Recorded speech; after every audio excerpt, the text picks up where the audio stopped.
मुलुख जिंकला, शिवाजीनं मुलुख जिंकला, कोणी पकडून आणा शिवाजीला.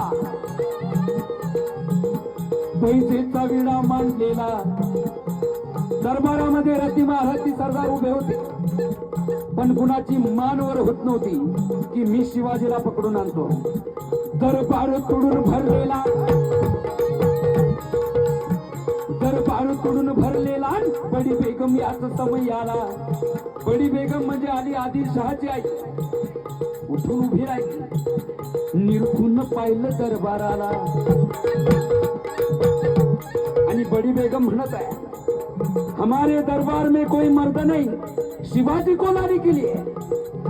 न कळत या बाईनं दरबार नामर्दाचा बनवला.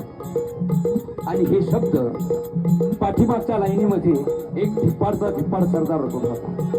त्याच्या कानावर पडतात त्याची तळपायाच्या मस्तकाला गेली आणि त्याने आवाज दिला, खानिम मैं ले आऊंगा शिवाजी को, जिंदा या मुर्दा.